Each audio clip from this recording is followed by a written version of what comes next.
everyone. Welcome back in the program called Art My Medicine, during which I have wonderful guests and talk about all things creative and how creativity helps people in recovery. Today I have a special guest, Maddie, and Maddie has amazing story behind scenes. Perhaps she will tell us some more that will be exciting. And Maddie is filmmaker, and that's the form of creativity that I always wanted to explore a bit on my program. So I'm so happy that Maddie is with us, and I will tell you, Maddie, to introduce yourself. Dorota, thank you very much for having me on the program. And yeah, so my name is Maddie Kitchen. I'm a filmmaker, director, producer. So I produce films and I run filmmaking workshops, and I run Sobriety Films UK. I don't know if you can see it there. And we're a non-profit CIC that uses film to help people in recovery from addiction, mental ill health and trauma. And that's really my story. I'm very much a lived experience practitioner. Amazing. So how your journey with the filmmaking started? Have you been very into making films as a child, or it somehow surfaced on in your journey? It wasn't a coincidence, put it like that. So basically my uncle is a director, is a film director, and I always remember when I was a kid, I used to go to his premieres and stuff, and it kind of seeped into my brain. And like he would do exhibitions with cameras and stuff like that, and I'd be sitting on the camera, like I was probably about this tall. So that, I think that's where the love for films came from.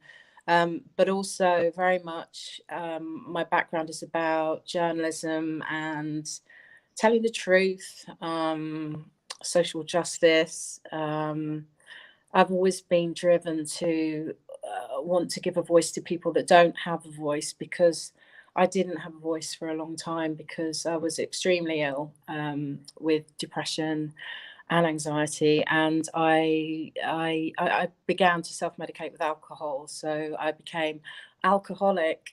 Yippee! And actually that was the making of me, because I went into recovery 15 years ago, and my life started to change for the better. You know, my mental health improved. And I was able to use film as a sort of sustaining and invigorating force, because am I going on, Dorota? No. It's exciting to hear. Well, okay, so film for me has really at times kept me alive, and that's the whole ethos, I think, of Sobriety Films, is that if you have a creative outlet like you do with your art, you know, I would love to be able to draw or paint, but I can't. I'm a visual artist. I use the visual arts now. So that spark of creativity that I think everybody has, it just has a different medium, can kind of save your life. When I was very, very depressed, I would kind of escape into my creative world and think about films, or I used to write as well, poetry, and having that creative outlet has it's a savior, isn't it? It's an anchor that helps you to function, even if it's for a little bit a day. And it's amazing that when you created Sobriety Films, how that journey started. Okay, well, I mean, I wanted to set up Sobriety Films when I went my first year of recovery, because I believed that I would never be able to get a year sober. I just thought it was impossible. And when I got a year sober in the 12-step fellowship, I thought, my God, I want to set up Sobriety Films, and I want to make a film about 12-step recovery. And I remember suggesting to head office that I wanted to make a film about 12-step recovery, and they were like, sort of patted me on the head, like, yeah, go on, you know, you've got the joys of spring. Give it a few more years to get into, and now I understand why. Because that was 15 years ago that I wanted to set up Sobriety Films. Within recovery, when I've been sober, I've had very severe depression, and I've had years. I mean, the decade from 2010 was a disaster for me. I for a lot of that decade, I wasn't able to function. Yeah, severe agoraphobia, severe depression. It was also the decade that I got breast cancer. Yeah, so that was, trying to That think. was not your year, definitely. Well, no, I'm talking about 10 years here. Oh my God, not your decade then. Yeah, all the different decades have all been very different and amazing and marvelous. But I certainly had very high highs and very low lows in my life. I'm not bipolar, but what I mean is I've had some incredible experiences all around, mostly creativity, and then I've had some very, very dark times. Yeah. Wow. So what was your very first film you made with Sobriety Films? The first film that we made was in 2017. And because we only became a CIC in 2019. I can't believe that we'll be 3 years old in October. It's like lockdown, like 2 years gone. So yeah, 2017. Living Sober was a film about two different people in recovery who had found recovery. One of them had dual diagnosis, that horrible word that I first heard when I was about 32 from a psychiatrist. You've got dual diagnosis. And the other person was, he's now a Buddhist actually. So two different people, and how they achieve sobriety in their different ways, and how sobriety and recovery is very different for everybody. There's no sort of one set way, is there? We find our way through that. So that was, I'm trying to remember. I haven't seen it. I think it was about 15 minutes long. And I made it with lived experience filmmakers. My DOP Tom was amazing, and he edited it as well. And that film got into the Real Recovery Film Festival in LA, and that was really the launch. At the beginning, when we launched Sobriety Films in 2019. I went to LA, and I showed the film, and in a packed cinema, I got up and I did a Q&A, and I'm talking too much, Dorota. You've got to stop me. No, you are not. Fascinating to hear.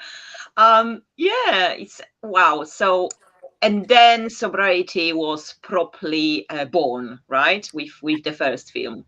It was, and I just want to finish that, because I stood up in front of all these people and did a Q&A, and I looked at my film. I was watching it on the big screen, and I just felt overwhelmed, because I realized how far I'd come, that I was still freaking alive, basically, that I'd survived with the love and support of my family, my friends, some excellent healthcare professionals.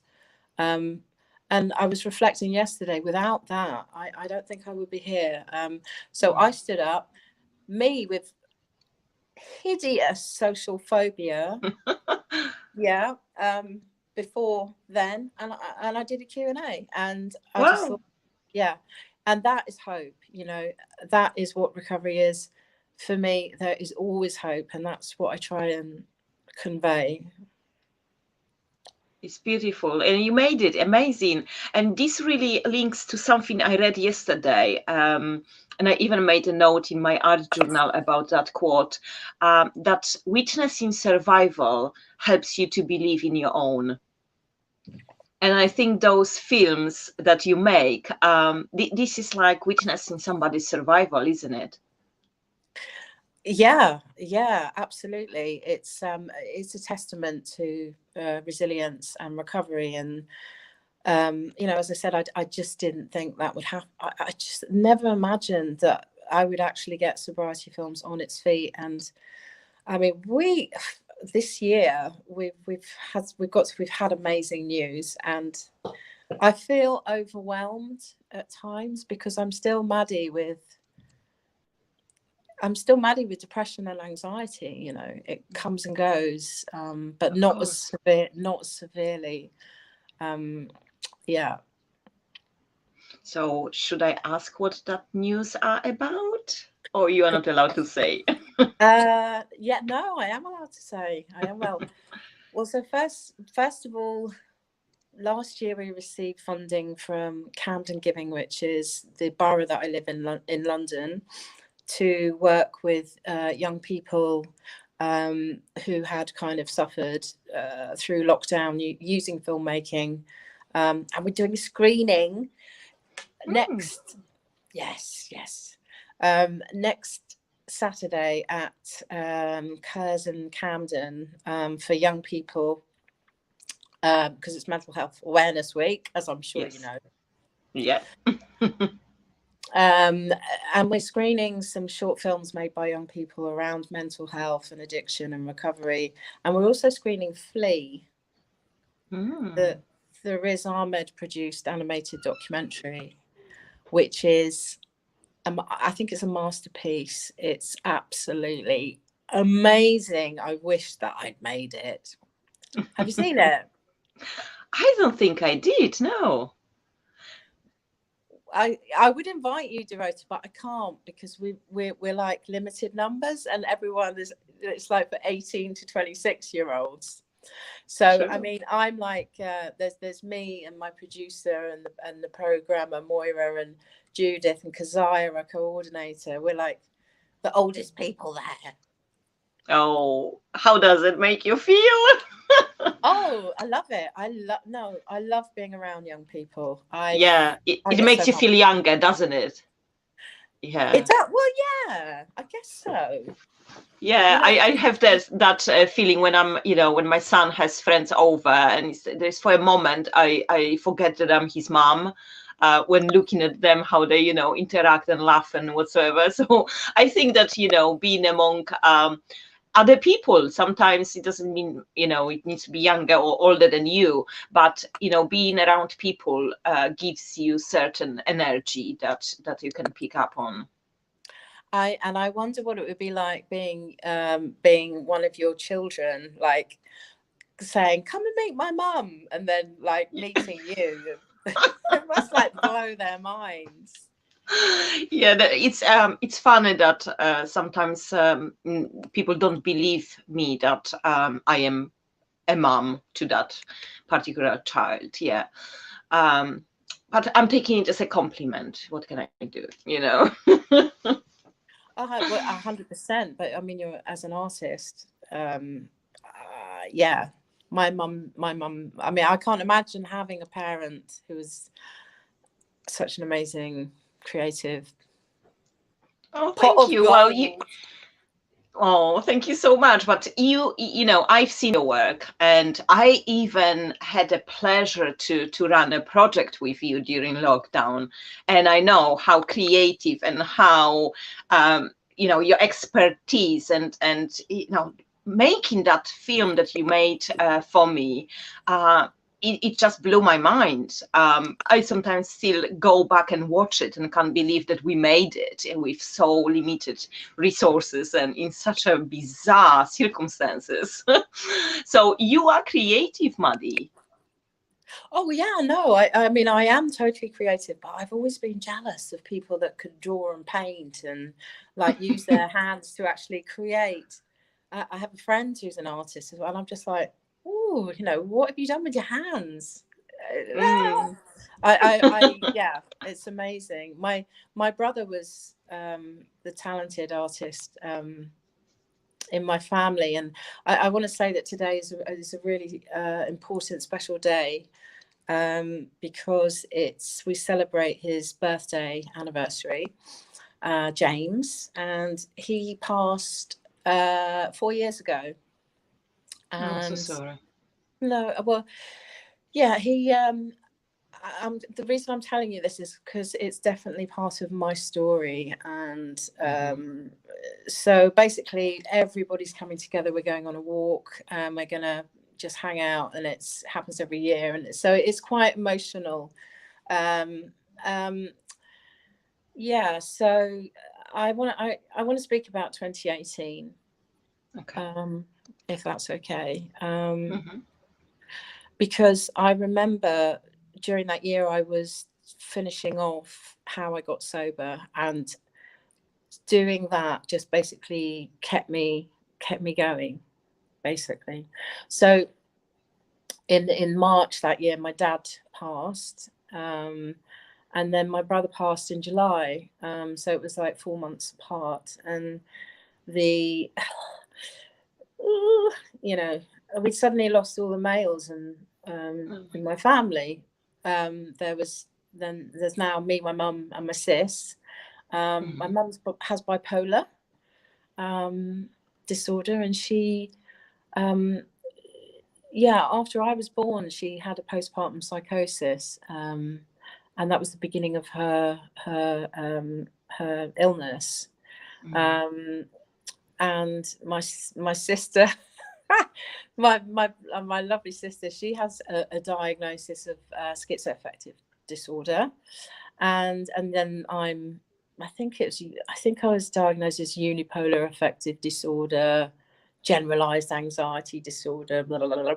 Anyway, the reason I'm talking about that year is it's very real for me today. And I don't know how we coped with that year, me, my sister, and my mother, and I'm sorry, my brother's wife as well. And I just was finishing editing How I Got Sober, and I thought, how am I going to move? How am I going to move forwards? And the next year, I was in LA doing a Q&A with How I Got Sober, and that shows for me that recovery is possible. And I, my heart goes out to anybody who has lost people through COVID, and it's heartbreaking, isn't it? And yeah. losing two people in a short space of time, I can only imagine how difficult it was, and it still is, because grief never goes away, unfortunately. And I'm talking from my own experience. I lost that during first lockdown. So yeah, I can imagine that this had to be a big kind of challenge for your sobriety, wasn't it? It's very interesting because people say that, but actually it wasn't at all. Okay. So I had the honor of being with my dad and with my brother when they actually passed.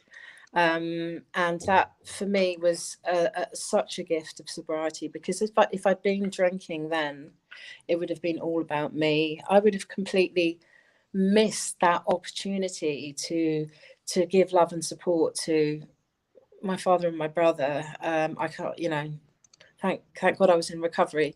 In the morning of the morning James died, I went back to my mum's house. There was a bottle of wine in the fridge, and I just picked it out the fridge and I poured it down the sink. And I think they say that the big things don't really necessarily challenge your sobriety. It's the small things that kind of get under your skin. So I didn't think of drinking at all. That's good. At all. Yeah. And That's James, great. James, my brother, was very supportive of me and my recovery and my filmmaking. So, yeah. I'm still, he still is. He's, like you said, you celebrate his birthday. He's still in that way alive, and I'm sure he's watching you from wherever he is. So tell us a bit about plans. What's next for Sobriety? What's next for Maddie? Well, so the good news is that we've received a grant from and I better not get this wrong, from the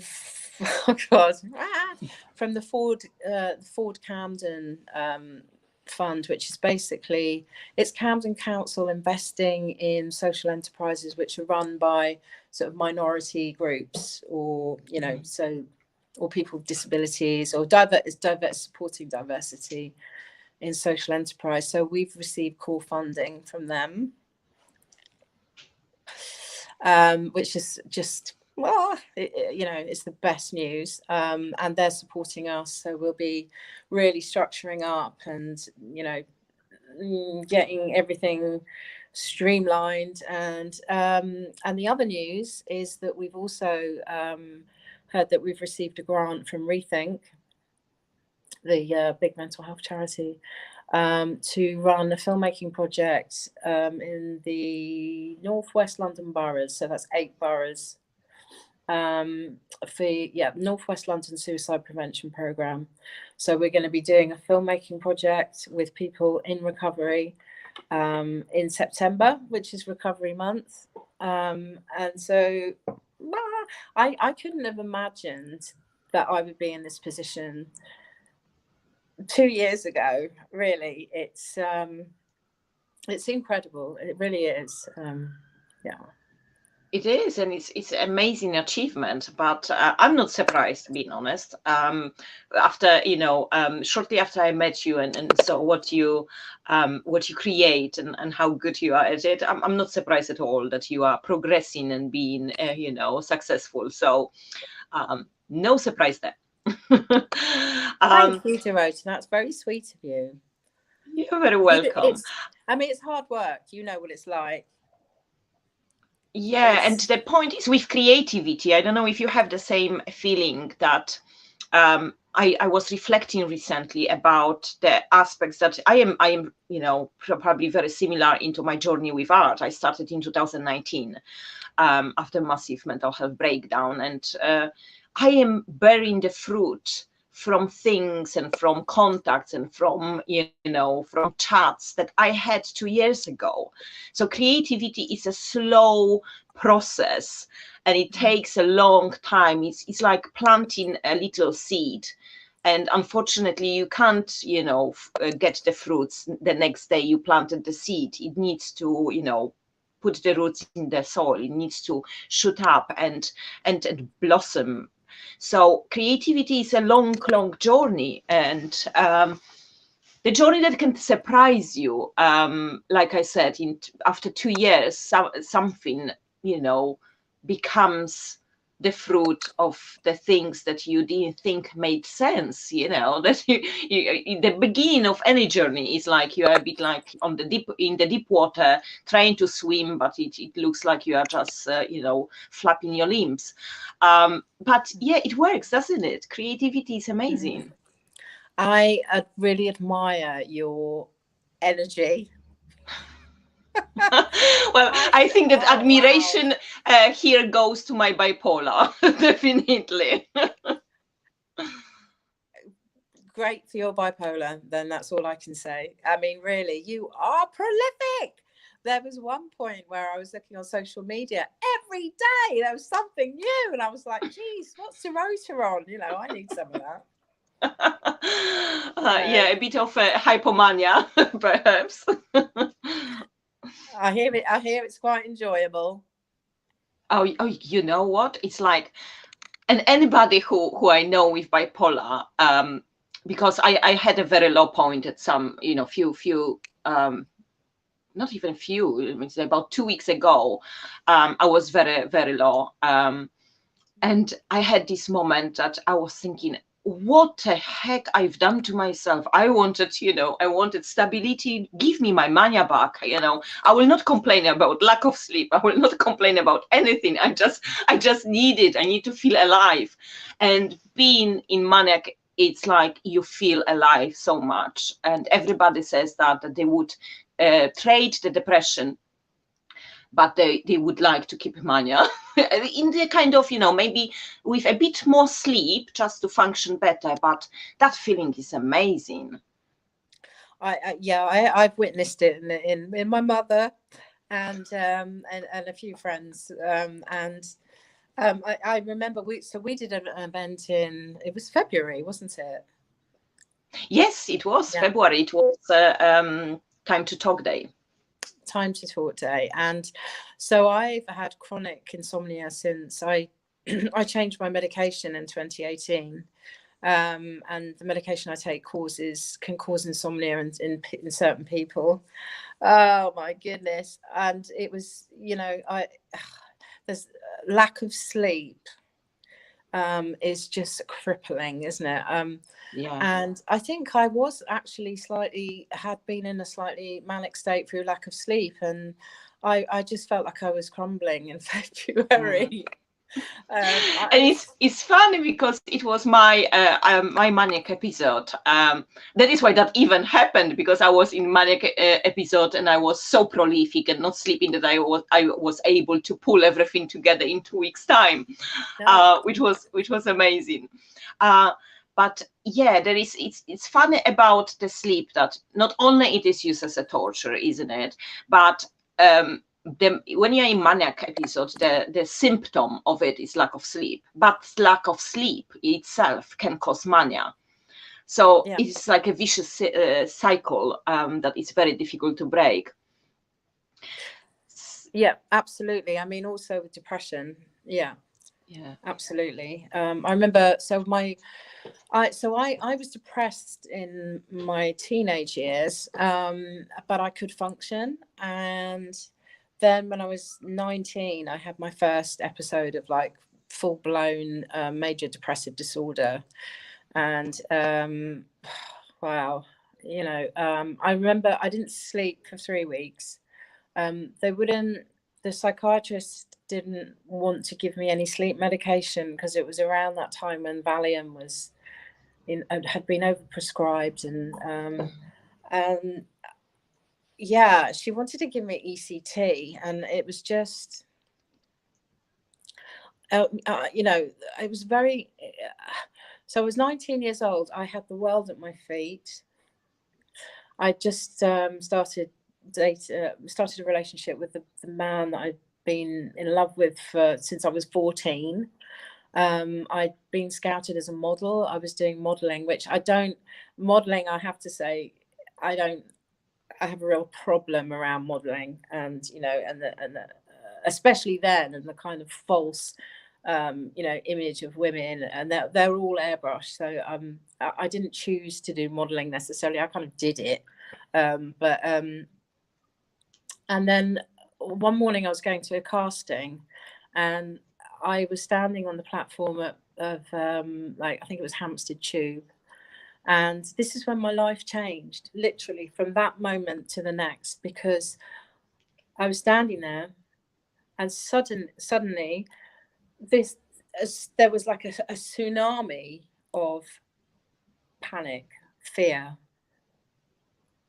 And I was looking around, and I was looking at other people to see what they thought. I was thinking, oh my God, what's happening? What's happened? And they just looked really normal. And my consciousness had changed from that moment to the next moment, and then my life would never be the same as it was before. That's when I realised. That was my first introduction to, severe depression and anxiety. It was a breakdown, nervous breakdown. Yeah. And yeah, it's such a different consciousness, because I'm well at the moment. I've been well for probably 2 years, and I have go like that, but I've never gone right back down again. I can't remember what I'm saying now. Sorry. It's weird with depression, because if you try to describe depression and severe anxiety to people who've never had it, you just can't, because I know what it feels like, but I can't bring it to mind, because it's not there. It's such a different consciousness. It is. Isn't it? I used to say to people, it's like being on a bad acid trip. So I'd taken acid like 3 months, the summer before I had my breakdown when I was 19, and the last time I'd taken it, I had gone and had this awful trip, and that's the only thing that I can liken it to. Yeah, and you never think you'll come back from there. Yeah, Do you know what I mean? I know exactly what you mean, and the slide, the downhill to depression. It's that, like you said, it's different consciousness. So part of your consciousness feels that you are sliding down, but you can't stop it. You try, you have friction burns, but it's like you can't avoid it. You know that you will be there, and when you're there, I used to say that the word loses color. And I don't know if it's because I am very into visual arts that, this how I feel it. Maybe others don't, but everything is gray and gloomy and makes no sense whatsoever. Yeah. I can totally see why you would explain it that way, because your color is, that is that it is amazing. I guess, well, for me, I think it wasn't really black and white. It was more of a kind of, it was like, I felt like the siren had been, the 3-minute warning siren had been, I used to have this terrible fear, growing up with nuclear disarm, nuclear arms and everything. The siren, 3-minute warning. So that goes off, and then you've got 3 minutes, and it's coming, and that's how I felt. I felt like it was like an explosion in my head of I suppose anxiety has always been a really main symptom for me, which anxiety is, I used to think, what's worse, anxiety or depression? And I thought anxiety, definitely, because you can't keep still, when you're agitated. And then I just had very, very low, very bad depression, and I thought, actually, I don't know. I mean, they're both dreadful experiences for human beings to go through, and I used to liken having that with having brain damage. Basically, that's what it felt like for me. Yeah, there is a bit of this inability to, it's like your body and brain get detached somehow. You think that you send signals to your body to function, but it misfires. Definitely, I feel like that. Yeah. So when you work with others in those projects, how do you think the filmmaking helps the recovery, helps the mental health? What those youngsters and people who participate in your projects gain from those projects? So that's a really good question. So I'm screening one of the films I made during lockdown with a 17-year-old, and we made the film together. So when I do filmmaking workshops, I find it so exciting watching people make their own films, especially if they haven't done it before, and they're suddenly like, they're amazed that they can make a film and it can touch people. And I'm like, I just kind of facilitate them to make their own film. It's just like, wow, I love that. So I made a film with this young woman. I'm screening it next week. It was like a lifeline. She was in receiving treatment at an addiction service. She had severe depression, and we used to meet every week, and I could see how it was helping her, how it helped me, and like I was working at a drug service in my borough with people with complex needs, which was so people with mental ill health and addiction, mostly opiate, and then homelessness and severe trauma. And in the same way, I was doing filmmaking workshops for the Recovery Street Film Festival, which I must mention, which is a fantastic film festival, happens every September. Anybody in recovery, addiction recovery, can make a short film and put it in for the competition. Working with these complex needs, people, are just seeing them be able to be transported into just taken out of their pain and put into a place where they realize that they can create something. It's a distraction. It gives people confidence. It's connection, isn't it? And it's very much about, I think it's fundamentally important that everybody who works at Sobriety Films has lived experience.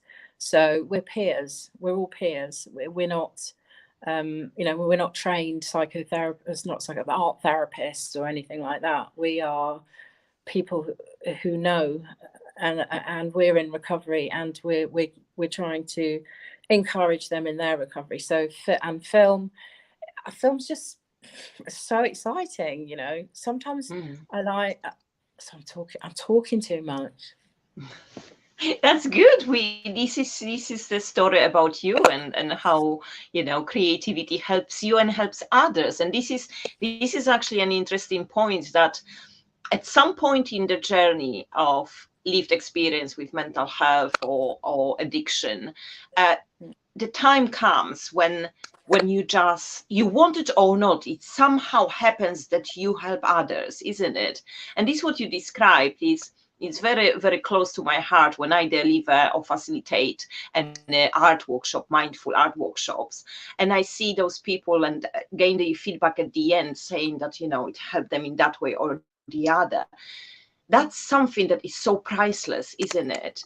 That the people can see a bit of this, what gives you joy, and that you were able to pass that joy, that excitement, that achievement to others, is something that it's really priceless, isn't it? Absolutely. I feel so lucky having the job that I do. And this is exactly what I'm meant to be doing. I know it, because everything that's led up to here, all the experiences that I've had, have made me who I am, and I'm in the right place, and that is a wonderful feeling. And I just I just want to share. I want to share recovery, and I want to share film. because everybody can make a film. Not everybody could like draw like a beautiful piece of art, like, or paint like you. Oh, I would argue that, you know, you Oh no, don't I need knew to you have would. skills to create a masterpiece, believe me. I'm gonna show you something. Hang on a second. 1 second. So my mum is she's been in they call it recovery centre, because her bipolar has been quite up and down, and she's doing art therapy. Well done. And I don't know if you can see this, but she made me, can you see that? A heart, yes. And horses Like, there. but this And is about yeah. this is about me. So this is a it was a Valentine's card which turned into an Easter card. So there's the horse. I have a share in a horse. And then there's like a camera. Okay, yeah, I can see it now, yeah. There's my cat. And oh, so that's kind of my standard of drawing. But that's where it's still beautiful. It's very beautiful because it was made with you at mind. So that's special. Exactly. And when I saw it, I went, oh my God, it really touched me. That's good. That's good. Art should touch, definitely. We have some questions from audience. I will try to bring it up. Oh, have we got an audience? Everyone's up early. Of course we do. On a Saturday morning, 9:45. Yeah. Oh, by I don't the know way, if I can bring it. Yeah. Oh yeah, it's there. I'm so sorry about last week. That's okay. We had to postpone. Oh, I'm sorry. It probably was very dreadful and painful. But you are back and your voice is back. That's the most important. So the question is, how do you keep your depression away and keep on an even keel? Good question. Well, balance. I try to balance stress in my life, which is incredibly difficult for everybody at the moment, isn't it? So obviously, the obvious ones, I try to sleep, which isn't very successful, but I do cold water swimming. I do a lot of swimming, and that really helps my mental health. Like really cold, like 4 degrees up. Oh wow. Yeah. I do take so I keep on looking at the wrong camera because I do take medication. I've taken medication since I was 23. I found a medication that actually helps me. I must have taken every medication available. I mean, I've had ketamine infusions. I've had transcranial magnetic stimulation. The only thing I haven't had is ECT. So I'm lucky I found something that helps there. And really fundamentally, reaching out. When I start to feel myself going into my rabbit hole, I need to be with someone that I trust and love, and I need to talk to them. And, my sister used to reassure me. She used to say, Maddie, this is a blip, the word blip. You'll come through it and you're going to come out the other side. So just hang in there. Just, don't worry. It shall pass. Yeah. Yeah. So it is really like a bit, waiting it out, isn't it? Because it will pass. It's just, going through it. Yeah. There is another one. Let's see if it is awful delay on my side. How does ill mental health affect your art? Are you ever able to use it as fuel for your creative process?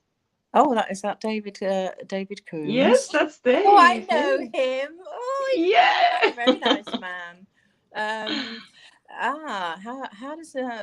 How does mental health affect your art?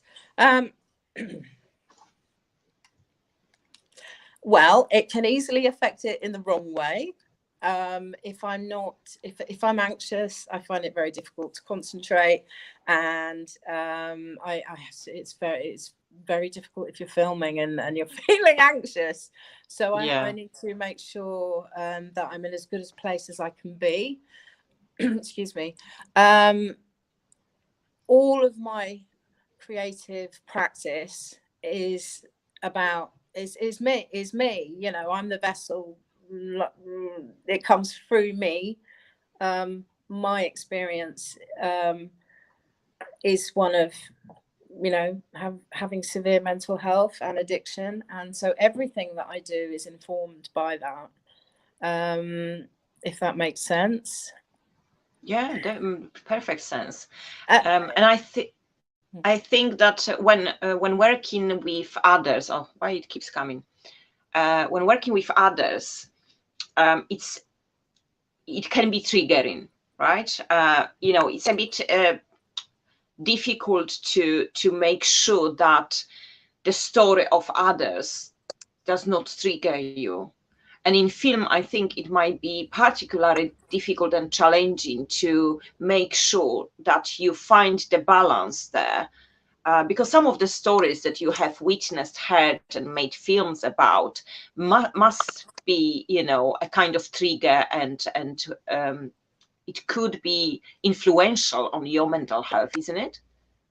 That's interesting. I mean, any film that I would make would have a trigger warning, so that somebody would feel safe. But I have to say that it's only because my film is kind of like my work, and yes, it's very emotional, but there is a slight remove. I mean, over the years, I have heard so many stories, and I'm able to kind of step back, and not get as involved as I used to.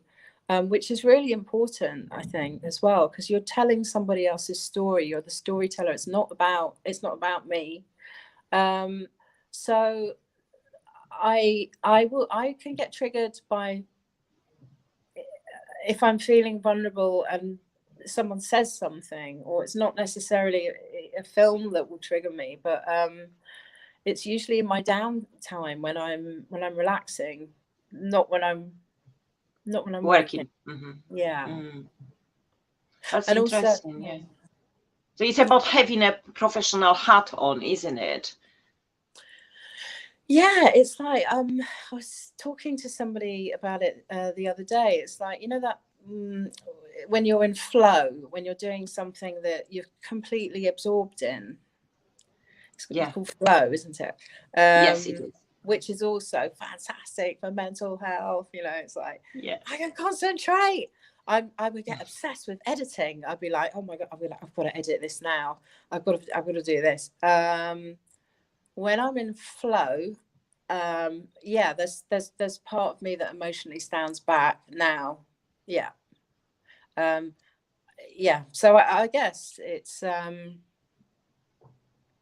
otherwise one would become completely overwhelmed. That's what you're saying, isn't it? And that has happened. Yes.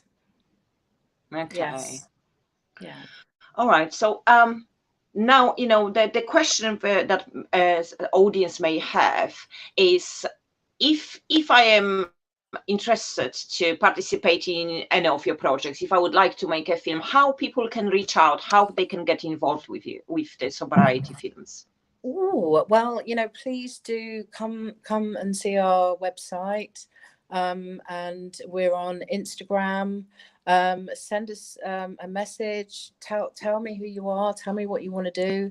If there's not a project that's live, which you can access, we can try and look for funding to create something. You know, come to us and tell us, you know, I want to do this, and we'll try and accommodate that. That's brilliant. That's very brilliant. Well, it's so lovely chatting to you, but I can see that our time is slowly coming to the end. So I would like to share with you the initiative that I do for my guests. So I create a painting with my guest in mind. I never know what will appear on the paper, and it's always very spooky and somehow, yeah, it's somehow the stories that I hear from later when that pictures is received. There is always something that spooks me. So I believe that when I think about people and paint, then I transfer some energy to the painting. So I create for my each guest a painting, and it's available for the purchase for no matter how little. And 20% of it goes to mental health warriors, as this initiative is run on donations. And I have created a painting for you. Oh wow!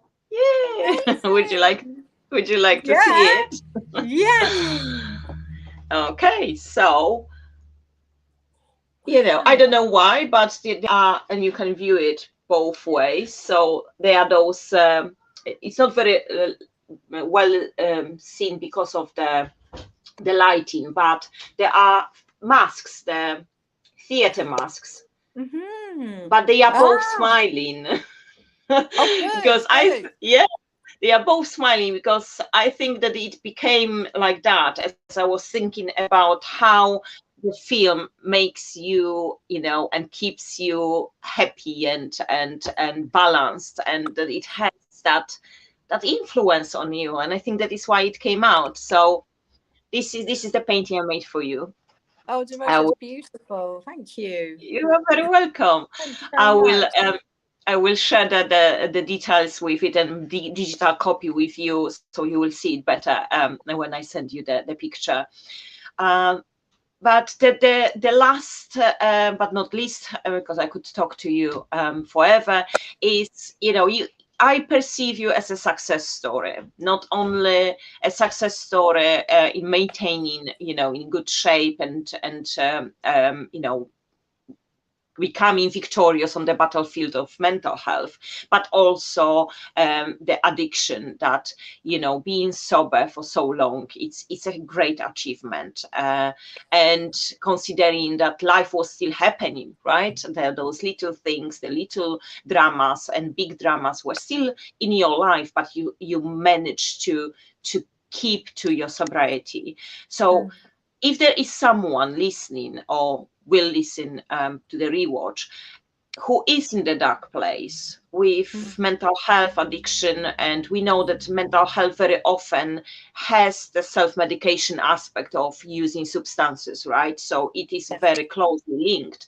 What would you tell them? What would be your message to make them come through to the other side and be a success story like you?